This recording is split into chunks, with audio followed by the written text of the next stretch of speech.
Hello, everyone. 'Tis I, Mr. Shave the Trees, and it's Earth Day, which is great, which is why I'm outside. If you are not outside, I guess you're not going to see this till after Earth Day. But hey, you should go outside. It's not just one day, but since 1970, we have been celebrating Earth Day, and not only are we out in the woods, but we're looking at post-World War II America. Last couple of videos, we've been looking at Europe and Asia, but now we're back into the United States, and the war is over. So what the heck's going on? There's a lot. So, one of the first big things that's going on in the United States is the GI Bill. We have millions of soldiers returning to the United States, and the GI Bill is intended to help them. And helps them in three main areas. Number one is education. It's helping them pay. It doesn't pay for everything, but it does give them assistance to pay for college or job training programs. And 7.8 million GIs, million returned soldiers, take advantage of this program.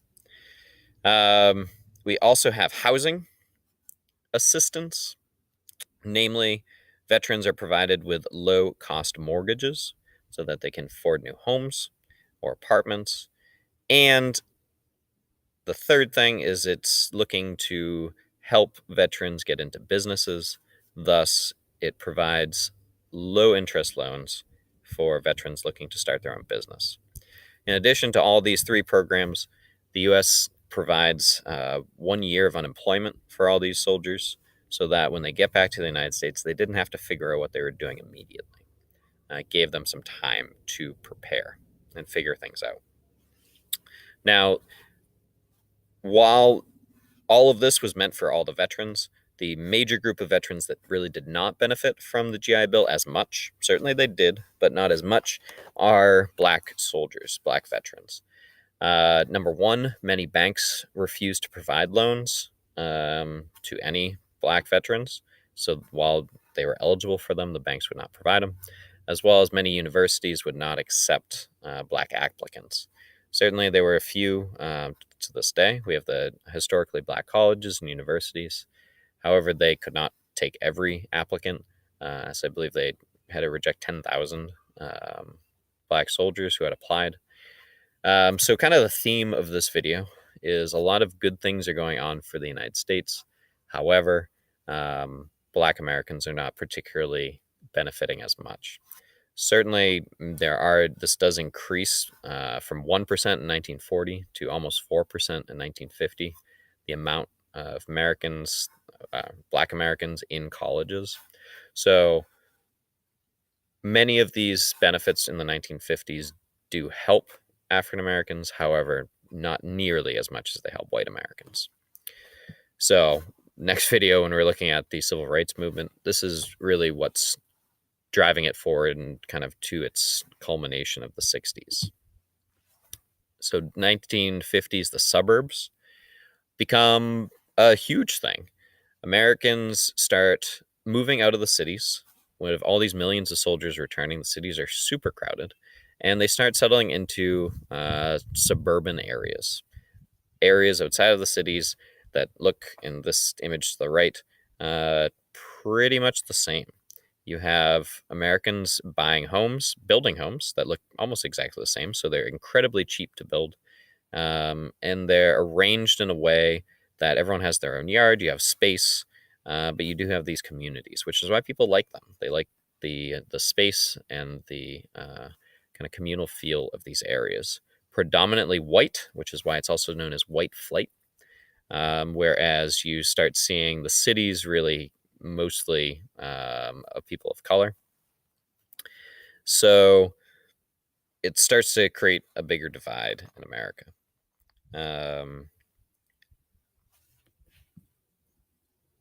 With these people moving into the suburbs, they have huge families. Between late 1940s and the early 1960s, you have what's known as the baby boom, which is caused by a number of factors. Soldiers returning from war, eager to start their families. People are very confident in the economy, so they know that if they want to have a large family, which they do, they can support them economically. And there's certainly advances in medicine that are helping decrease infant mortality, which up until this point have been pretty high. So this baby boom generation that is born in the 50s, grows up in the 60s, and this image here is from Woodstock. You have these children that are born into, in many cases, these suburban areas um, of uniform nature, and they rebel, and which is why we kind of set up the counterculture movement. So this is kind of a setup video. Now I'm thinking about it to coming videos to come. So economically, Americans are strong, which is kind of shocking. The war's over, so all these people that are employed in the war economy are now out of work. So there's a belief among some economists that the economy is actually going to tank after the war. However, what they didn't realize was through all this time, the Great Depression's going on, and during the war, all these people are employed. And they still have this depression mentality of not spending. So after the war, Americans had $135 billion in savings, both from work in factories, soldiers who are now spending their pay, as well as Americans that bought war bonds. So they have all this money that they've had saving. So even though some people are out of work, they had money in the bank. And they use that to spend. They spend it on new homes in the suburbs. They use it to spend it on new cars, consumer goods. And with all the spending, it jumpstarts the economy. It forces companies to hire more people to produce these goods that are being bought. In addition, the Marshall Plan, which we talked about last video, is helping strengthen Europe's economy and thus creates a market for American goods in Europe. So the U.S. economy in the 50s really starts growing a lot, and America becomes this incredibly profitable, incredibly wealthy country. And with that, who's in charge initially is Harry Truman, who takes over after Franklin Delano Roosevelt's death. And after the war, his kind of two concerns are communism as well as the economy. And he does have, it's not all peaches and roses, peaches and cream. I don't know. Peaches and roses are also really nice. There are a lot of workers striking around the United States. Namely, they want to increase minimum wage. This image here on the right is of some garment workers who are on strike.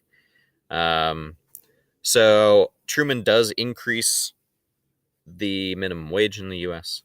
He also, as part of this, what's called his Fair Deal, it's kind of a continuation of Roosevelt's New Deal. He extends Social Security. He's building low-income housing, which gets rid of these slums that had been built up in and around cities during the Great Depression. He does propose health insurance for the nation. However, it's shot down by Congress.